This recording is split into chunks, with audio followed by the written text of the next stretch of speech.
आपल्या सर्वांच्या संमतीनं या ठिकाणी साहेबांनी आपल्याला शब्द दिले। या ठिकाणी उपक्रम साहेबांच्या ठिकाणी काय शेतकऱ्यांना आव्हान करतात आणि काय सरकारची भूमिका? की दुधाच्या व्यवसायामध्ये एक प्रकारची अनिश्चितता आलेली आहे। डिमांड आणि सप्लायचा इश्यू आहे। अतिरिक्त दूध झाल्यानंतर ते भुकटीमध्ये त्याचं आपण रूपांतर करतोय, तर जागतिक बाजारपेठेमध्ये भुकटीचे भाव पडल्यामुळे पावडर एक्सपोर्ट होत नाही।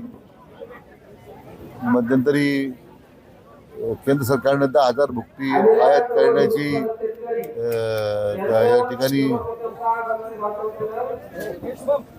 आयात करण्याचा निर्णय केला।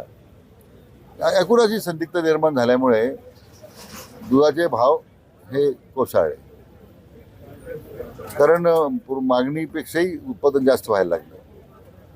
म्हणून आम्ही राज्य सरकार म्हणून निर्णय केला आणि त्यामध्ये किमान 30 रुपये तरी भाव शेतकऱ्यांना दिला पाहिजे, जो आज बाजारामध्ये 25-26 रुपये 27 रुपये मिळतो। आणि मी मंत्रिमंडळापुढे प्रस्ताव नेला। मला मुख्यमंत्री एकनाथ शिंदे साहेब असतील, आमचे नेते देवेंद्रजी असतील, अजितदादा आहेत, तर मग त्यांना आणि मंत्रिमंडळाच्या माझ्या सहकार्याला धन्यवाद द्यायचे की तो प्रस्ताव सगळ्यांनी मान्य केला आहे की 30 रुपये मिनिमम प्राईस संघाकडे ठरवताना किंवा खाजगी प्लांटकडून घेताना 5 रुपयेवर अनुदान आपण दिलं पाहिजे। मग लोकांची त्या ठिकाणी थोडीशी तोड मिळवणी होईल। अन्य राज्याच्या मानानं आपला दर या 35 रुपयामुळे बऱ्यापैकी आता पुढे गेलेला आहे।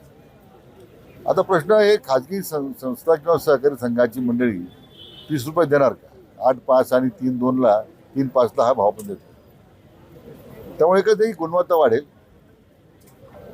परंतु मध्यंतरी मी गेल्या आठवड्यात माननीय केंद्रीय गृहमंत्री आणि सहकार मंत्री माननीय अमित शाह साहेबांना भेटलो आणि त्यांनाही विनंती केली की आपल्याला MSPचा कायदा आपला आणायला पाहिजे। तसं उसाचा आपण FRPचा कायदा आणला।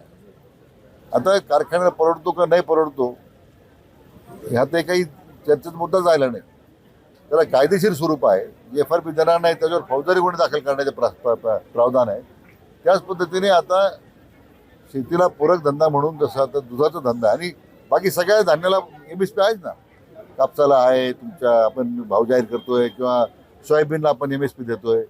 मग दूध फक्त नाशवंत आहे म्हणून त्याला MSP द्यायचं नाही, ते आर्ग्युमेंट करण्याचा सातत्यानं प्रयत्न होतो। नाशवंत दोस्त आहे, साठवणूक करता येत नाही, दूध भुकटीमध्ये रूपांतर करता येतं ना। शेवटी त्यातून आपल्याला हे सगळे एकत्रितपणे विचार करून मला वाटतं तोच आमचे आंदोलनकर्ते होते, त्यांचा तोच रोष होता। मला वाटतं सरकारने आता जी भूमिका घेतलेली आहे ती आता पुढे जाताना ती प्रभावी अंमलबजावणी करणं हेच मोठं आता आव्हान आमच्या समोर आहे। दुसरीकडे पाहिलं तर याच कारणासाठी शरद पवार गटाचे खासदार निलेश लंके देखील 2 दिवसापासून जिल्हाधिकारी कार्यालयासमोर आंदोलन उपोषण करतात। त्या उपोषण आंदोलनाकडे तुम्ही कसं पाहता? नाही, तर शेवटी शेतकऱ्यांसाठी आंदोलन करण्याचा सगळ्यांना अधिकार आहे। मग इथं तसं ह्या गावच्या शेतकऱ्यांनी एकत्र आंदोलन केलं, तसं त्या जिल्ह्याचे त्या मतदारसंघाचे खासदार म्हणून शेतकऱ्यांसाठी ते आंदोलन करतात, त्यात काही वावं काही नाही माझ्या दृष्टीने। म्हणजे काही त्याला काही राजकीय रंग देण्याची भूमिका माझी अजिबात नाही आहे। शेतकऱ्यांसाठी जे कोणी आंदोलन करत असतील त्या आंदोलनाच्या मागण्याचा निश्चितपणे सरकार विचार करेल। आवश्यकता वाटली तर मी सुद्धा खासदार निलेश लंके संदर्भातही माझी या विषयात चर्चा करण्याची माझी तयारी आहे। दुसरीकडे पाहिलं तर आज संभाजीनगरमध्ये उद्धव ठाकरेंचा मेळावा झाला। त्या मेळाव्यात त्यांनी हे शेवटचं अधिवेशन राहील महायुती सरकारचं, यानंतर आम्ही सत्तेवर येणार आहोत असं एकंदरीत वक्तव्य केलं आहे। मला वाटतं उद्धवजी यांना महाविकास आघाडीच्या बाबतीमध्ये काळजी लागलेली दिसते। ही निवडणूक महाविकास आघाडीच्या दृष्टीने शेवटची निवडणूक आहे। उरली सुरली शिवसेना सुद्धा ही माननीय शिंदे सेनेच्या गटामध्ये येण्याची आता तयारी सुरू झालेली आहे। तीच फक्त अपघाताने मिळाली या लोकसभेचा आहे आणि ते यश कशामुळे मिळालं हे सर्वांना त्याची कल्पना आहे।